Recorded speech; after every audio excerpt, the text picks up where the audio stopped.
So I know I'm playing for top 8 in this last round.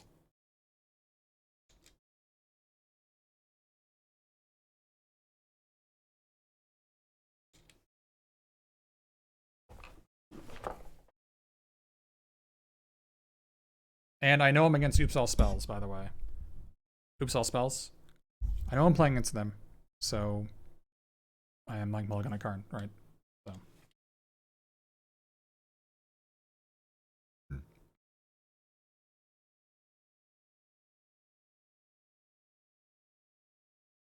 And we mulligan to Karm. Enemy mulligan to 4. I mulliganed. And like here we are.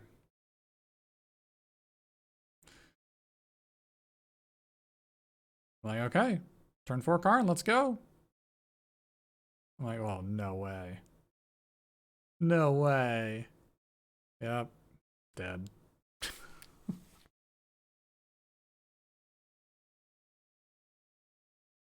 Dead. Fudge. How do I feel my spells matchup is? Quite good. If I'm on the play. If I'm on the draw, quite bad. After playing this matchup a couple of times, I actually learned what I need to do. Did I look at the cards? No. So I'm like, okay, 5 drops, the Nissas don't do anything, right? And I can Vivian for scavenging use. My boarding evolved over the course of these things. But the actual solution is, instead of always relying on turn 3 Karn, I need to actually bring in some sideboard cards to my main deck. So I should just leave the Grafdigger's Cage in the sideboard, or I should just leave the Tormod Script in the sideboard, bring in Cage, bring in Pithing Needle, like a Pithing Needle on Undercity Informer. And I should also be bringing in either Orbs of Warding or God-Pharaoh Statue, because those also win me the game. So, or go a really long way to win me the game. God-Pharaoh Statue definitely wins me the game, and Orbs of Warding goes a really, really, really long way to win me the game. Because if their idiot creatures are hitting for 2 instead of 3, Orbs of Warding says you have hexproof, and if a creature would do damage to you, prevent 1 of that damage. So if I have just like a bunch of creatures in Orbs of Warding, I can actually beat them.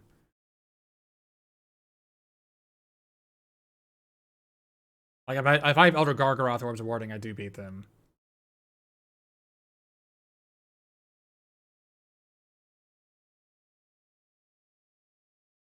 Yeah. So I didn't do it this time, but the correct thing to do is board in all but one and a half of your sideboard cards that interact with the graveyard. On the draw especially.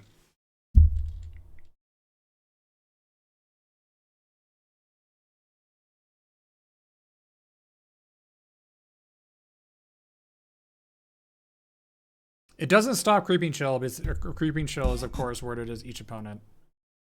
So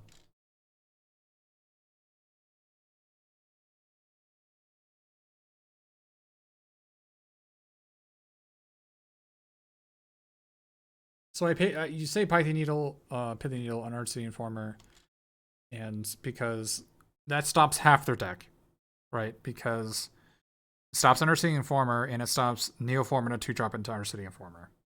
So that stops half their deck. They can still Eldritch Evolution into Balustrade Spy, or can they just cast? They can just cast Balustrade Spy. So it only stops half of it. But it does buy you a lot. It does buy you time. Better than nothing. Way better than nothing. Way better than a 5-drop Nissa would be right here. For sure. So here, I'm like, okay, if I Voracious Hydra, I need to Voracious Hydra this Tangled Florahedron, because enemy can't actually win next turn. Because this isn't the mono version. They don't have Summon Spirit Guides. It's not legal. You can't Veil Summer Creeping Chills. It doesn't target. It's really lame. So we ice that Tangled Florahedron.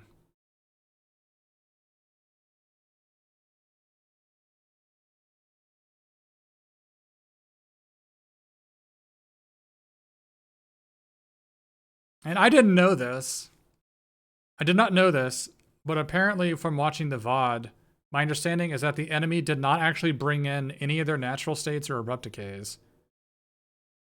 I think they only brought in 3 Pithy Needles. So like once I have a Grapdigger's and Cage in play, they are actually just dead, is what my understanding was. They might have boarded in 1 Reclamation Sage to draw. But I think they actually didn't. I think they brought in like Thoughtseize, Duress, and 3 Pithy Needles.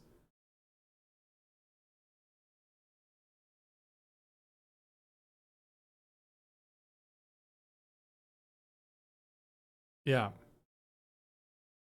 Which I thought was really weird. I thought it was really weird for the like maybe my opponent did not expect me to actually just maybe my opponent did not expect me to actually just board in my stuff. So like I can just have it in my opening hand. But yeah, it was weird.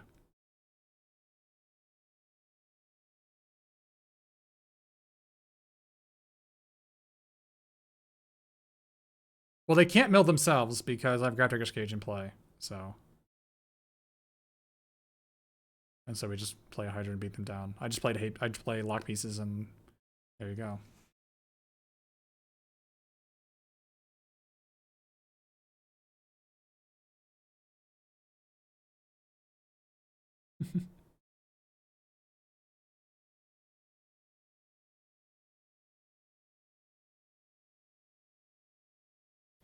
So yeah, so the mistake I made is that I kept in the 5-drop Nissa and I kept into Vivian, which I think I should have boarded them both out. And I should have brought in I think I should have brought in Grapdigger's Cage and God-Pharaoh's statue. Either God-Pharaoh's statue or Observe Warding, one of the two. Hey Matt Nass.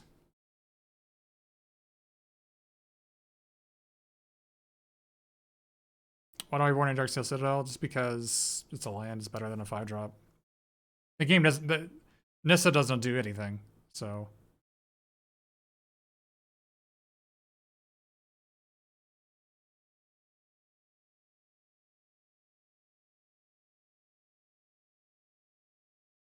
so this hand is like I kept this hand. This is like Oath of Nissa, and I can Pithy Needle the Undercity Informer, and maybe I can Oath of Nissa into Karn. Maybe like this is like as good as it gets for a hand on the draw.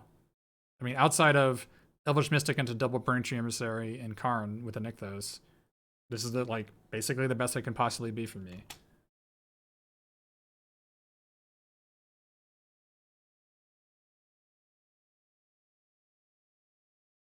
Well, we got owned by Duress Thoughtseize.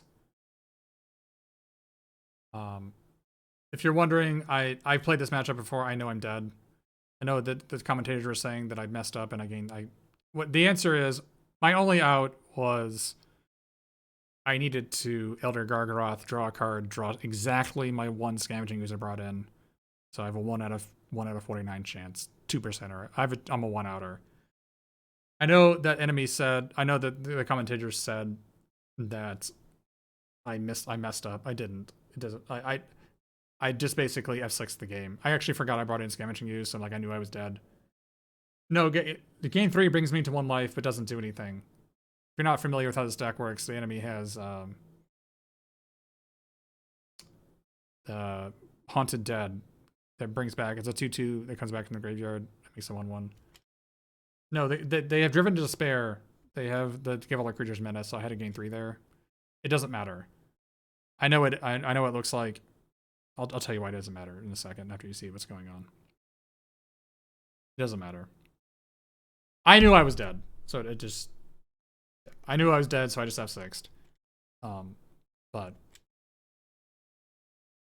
the optimal line of play is I attack, gain 3, double block the Silver Smoke Ghoul and the Prized Amalgam. I kill the Silver Smoke Ghoul. I can't kill Prized Amalgam. So what they do is they bring back Haunted Deads. Like they bring back a Haunted Dead on my second main phase. So I go to 1, right? Or I go to 2, right? I go to 2, I untap, I attack, I make a 3/3. So I'm at 2, and when I block next turn, I'm at 5 with the other Gargaroth. So they have a 2/3 and a 1/1. 4 3/3s, a 2/2 and a 1/1, 2/2 and a 1/1 flyer. So they have 8 attackers, and I top deck Voracious Hydra, which was my next card. I look at it. So I top deck Voracious Hydra, I play it, I kill a Narcomoeba. They attack next turn with 4 3/3s, 4 3/3s, a 2/3, a 2/2, and a 1/1. And I have I have 4 blockers, right? So I block the 4 ground creatures, and I gain 3, and I take 6. So, or I take 5. So I'm dead. If it helps, it doesn't matter. But I knew I was. I obviously I made a mistake. I should have played for my 1 outer to top deck the use. I know that everybody was saying like, dude, you made a mistake. You could just gain 3. No, it's not the way it works. The Haunted Dead, it just doesn't matter. So, what did I mulligan? I didn't, right? Oh, I mulliganed to 5 that game. Is that right? I don't remember. It was like, oh, I kept this. This is a 7-carder I kept. I kept a 7. This is a good 7-carder. This is turn 3 Karn with a Pithy Needle. It doesn't really get much better than that. It really doesn't get it. I drew my 1 Pithy Needle. It just didn't work out. How was this turn 3 Karn? So if you're not familiar, I did the odds earlier where if you keep an Oath of Nissa is approximate to having a Karn in your hand. It's the same odds of mulliganing to a Karn. So that's why you keep it. Because you have, if you keep an opening hand of Oath of Nissa, then you look at 5 cards. Yeah, I'll do the math again for you.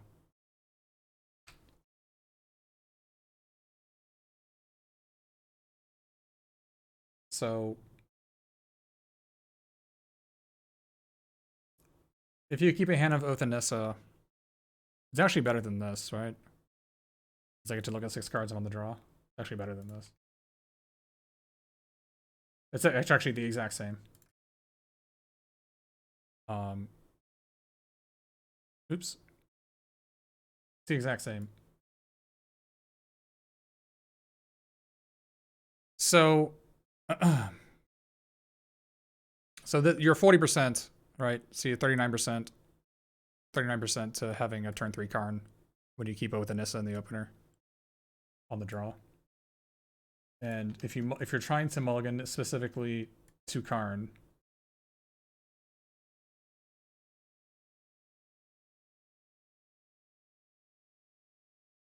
if you're trying to mulligan specifically to Karn,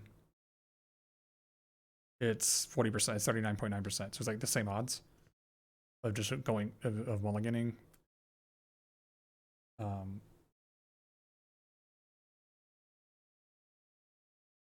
It's a hypergeometric calculator.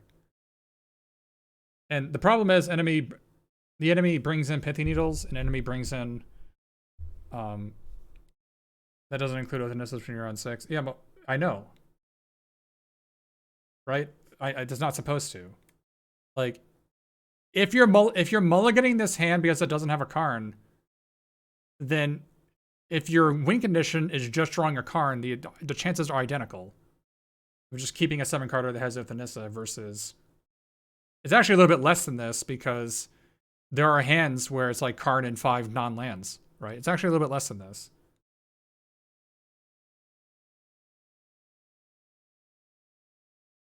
It's just a website. Just look for hypergeometric calculator. So like the hand that I had, this hand not only does it have 4 mana, it also has a Pithy Needle. It doesn't really get better than this hand. It doesn't. Your odds of mulliganing to a Karn are the same, and the Karn hand won't necessarily have a Pithy Needle. And the Karn hands might not have 4 lands. Like, and plus I can Vivian. I don't remember if I boarded in the use. I think I did, but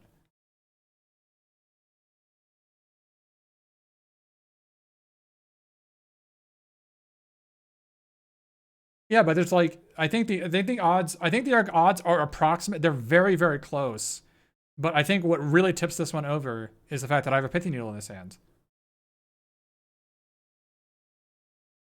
So like I think they're like I think it's just no contest, really. There's just no way you mulligan this.